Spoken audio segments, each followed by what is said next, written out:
Assalamualaikum warahmatullahi wabarakatuh. Waalaikumsalam warahmatullahi wabarakatuh. Saudara bangsa dan tanah air, marilah kita mengucap syukur kehadirat Allah Subhanahu wa Ta'ala. Karena berkat rahmat dan hidayahnya kita dapat berkumpul di ruang ini. Indonesia akan segera menghadapi babak baru yang akan merubah nasib bangsa Indonesia menjadi lebih baik. Merdeka! Merdeka! Maka dalam kesempatan ini kita akan menentukan dasar negara yang tepat untuk bangsa kita yang tercinta ini.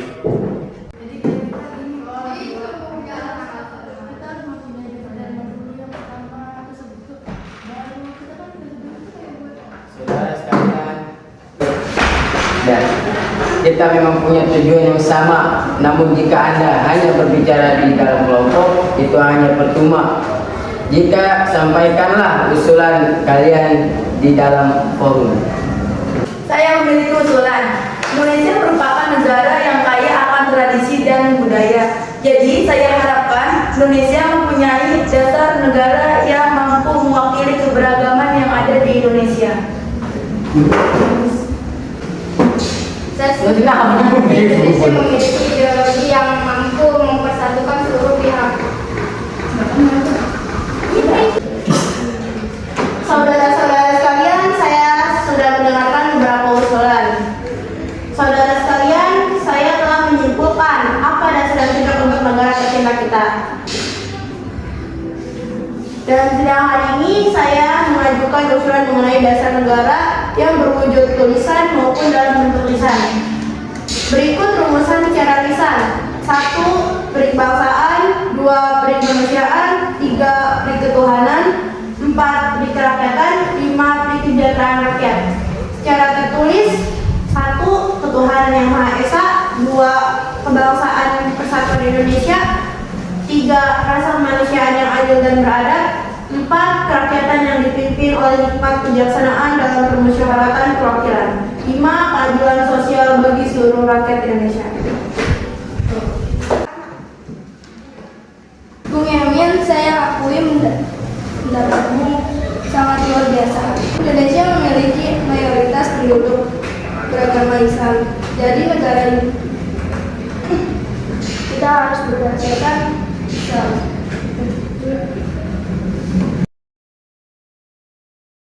Betul Bung, seharusnya Islam lebih diutamakan dalam negara ini. Allahu Akbar. Allahu Akbar. Apa kau tidak mendengarkan pernyataan dari Tuan Abu Salim? Kita membutuhkan dasar negara yang menyeluruh, bukan kelompok Anda saja.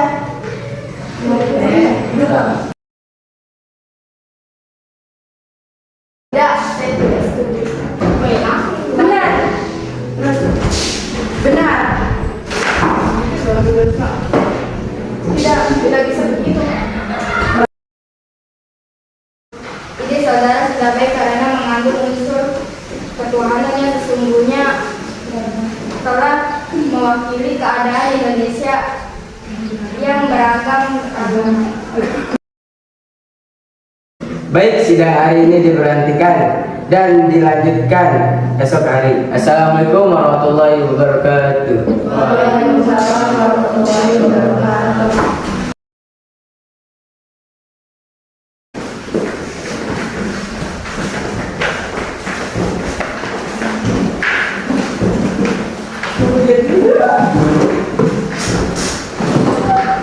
Lama jalannya gitu nih.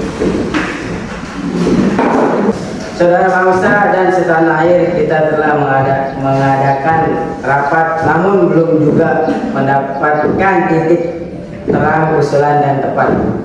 Hari ini kita berkumpul lagi untuk membahas hal yang sama, yaitu dasar negara kepada Notulen. Saudara Notulen, silakan jelaskan kembali hasil rapat kemarin. Pada rapat sebelumnya telah mendapat satu usulan, yaitu 1. Ketuhanan yang Maha Esa, 2. Kebangsaan persatuan Indonesia, 3. rasa kemanusiaan yang adil dan beradab. 4. Kerakyatan yang dipimpin oleh hikmat kebijaksanaan dalam permusyawaratan perwakilan. 5. Keadilan sosial bagi seluruh rakyat Indonesia. Namun masih ada perdebatan pada poin pertama. Baiklah, apakah ada usulan baru yang gagasan berkaitan dengan hal tersebut? Pada dasarnya agama hanya bertujuan pada satu Tuhan yang sama, yaitu Tuhan yang Maha Esa. Jadi untuk apa kita memperdebatkannya? Masih banyak hal lain yang lebih penting yang harus dipikirkan. Merdeka! Merdeka!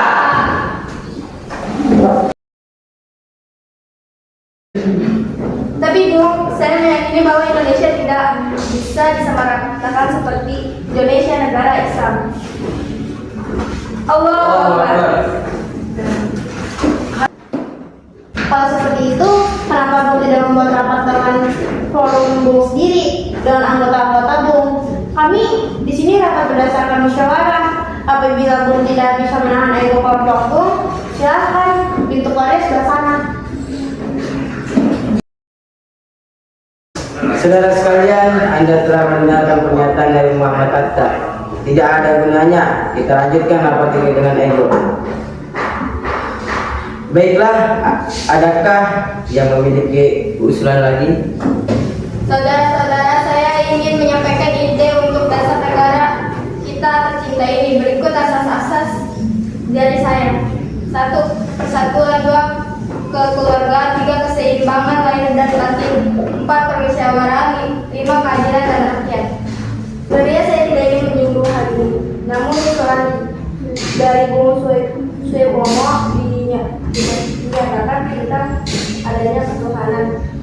Pada itu bagian penting sehingga harus disertakan sidang berdasari berlanjut pada tanggal 1 Juni 1945.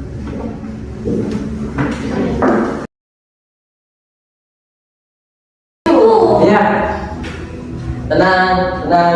Terima kasih saudara-saudara sekalian, telah tenang. Kita telah berkumpul di ruang ini selama 3 hari hanya untuk membahas dasar negara kita.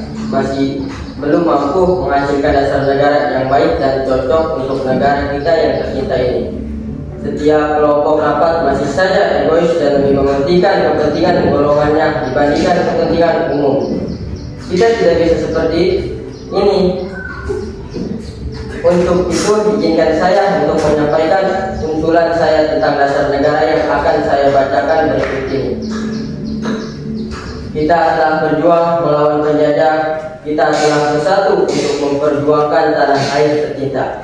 Maka haruslah kita tanamkan rasa persatuan pada diri generasi-generasi kita. Hal ini merupakan alasan butir.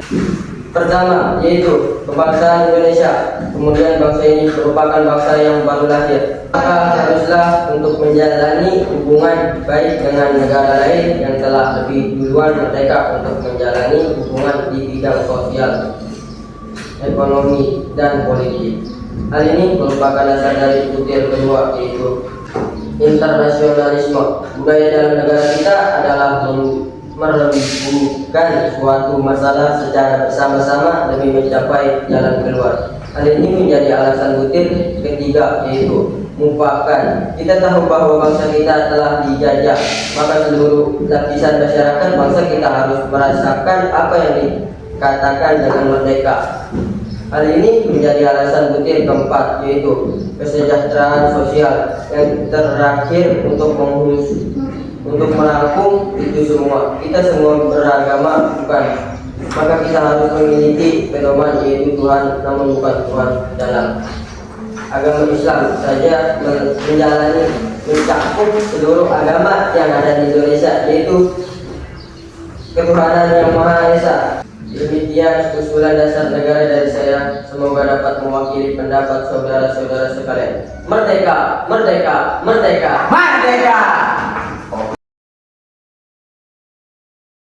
Assalamualaikum warahmatullahi wabarakatuh. Waalaikumsalam warahmatullahi wabarakatuh. Selamat pagi, salam sejahtera bagi kita semua. Yang terhormat panitia dan anggota-anggota yang berbahagia.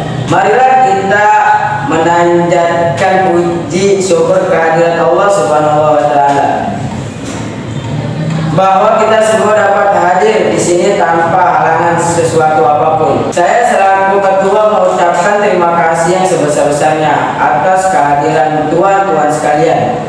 Dengan sambutan pembukaan saya ini, saya umumkan bahwa sidang BPUPKI yang kedua ini resmi dibuka.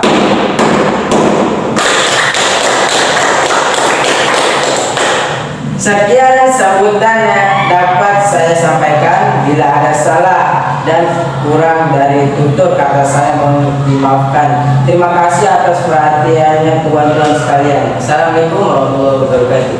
Waalaikumsalam warahmatullahi wabarakatuh. Buat ketua, saya di sini akan menyampaikan usulan-usulan yang telah saya terima selaku ketua panitia kecil yang telah dibuat pada sidang BPUPKI yang pertama. Usulan-usulan yang dapat saya terima adalah: 1.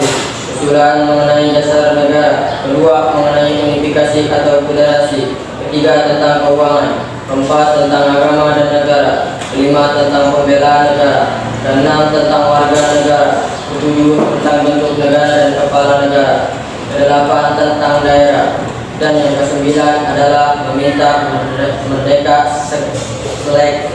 selekasnya. Paduka Tuan Ketua, saya juga akan mengumumkan bahwa adanya tambahan anggota baru, yaitu Abdul Fattah Hasan, Asiki Matanegara, Surya Hadi Jojo, Muhammad Nur Besar, dan Abdul Hafar.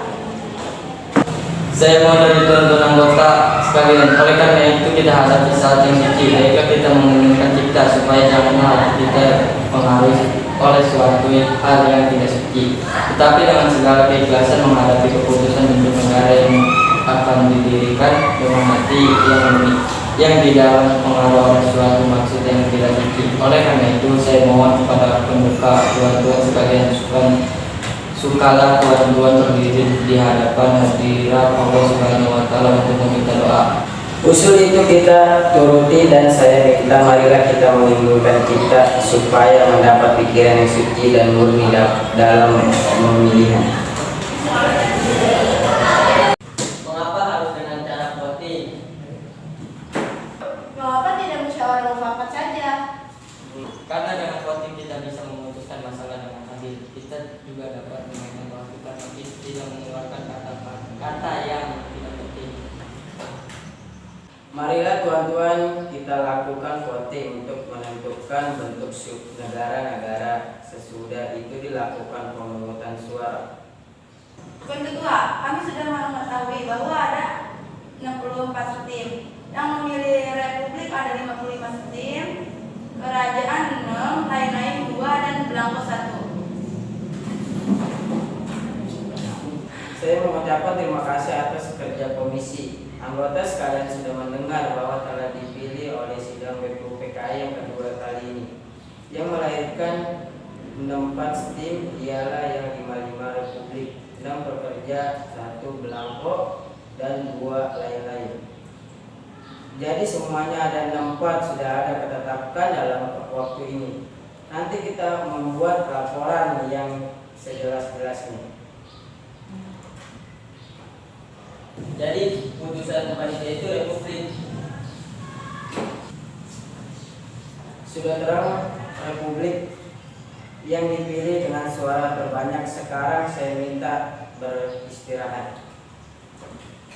Maka apabila bangsa Indonesia pada masa ini mempunyai ketinggian pendapat dan pengetahuan dan memiliki apa yang menyenangkan, hendaknya sanggup pula mengakui bahwa tanah Melayu ini sebagai dari tanah air kita. Tanah Papua ini sumber kekayaan kita, jangan sumber kekayaan yang diwariskan oleh nenek moyang kita hilang dengan sia-sia belaka. Oleh karena itu saya setuju bahwa dalam menentukan batas halaman tanah air kita, hendaknya kita berpikir dengan sebaik-baiknya.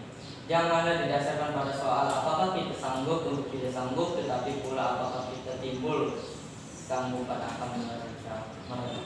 Selain pula perhubungan dalam tanah Papua, memang hal ini dalam ilmu pengetahuan, etnologi, bahasa, geografi, ada yang menyebutkan bahwa Pulau Papua tidak masuk tanah Indonesia. Tetapi kami ini hanya dilahirkan oleh orang-orang yang mengarang buku yang bersangkutan. Tetapi ada juga pahaman lain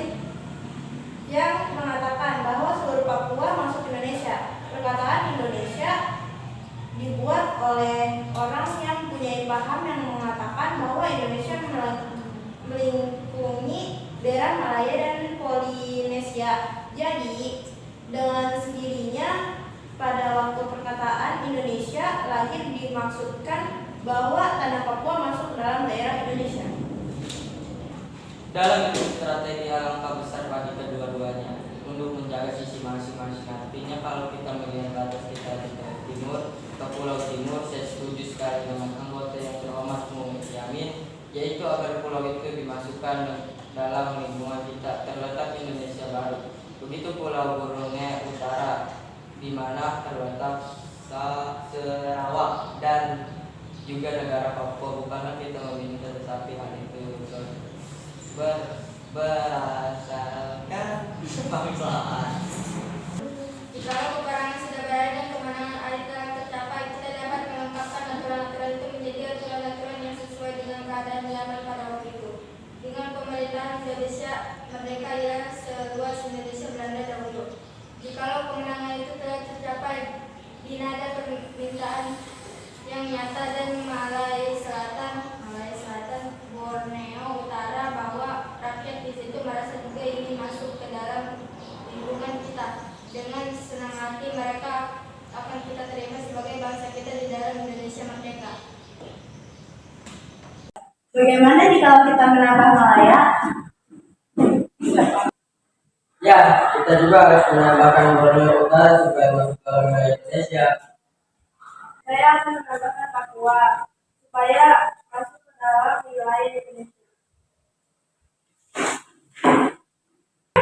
Kami juga akan menambah Timor, Portugis supaya masuk di wilayah Indonesia. Kami bertiga mengusulkan untuk pulau-pulau sekitarnya dapat dimasukkan ke dalam wilayah Indonesia. Petugas berdoa, Undang-Undang Dasar negara manapun tidak dapat dimengerti. Semua maksudnya Undang-Undang Dasar dari suatu negara. Kita harus mempelajari juga bagaimana terjadinya teks itu. Harus diketahui keterangan-keterangan dan maksud juga harus diketahui dalam pasal apa teks itu. Dengan demikian kita dapat mengerti apa maksudnya undang-undang yang kita pelajari, pikiran-pikiran apa yang menjadi dasar undang-undang itu.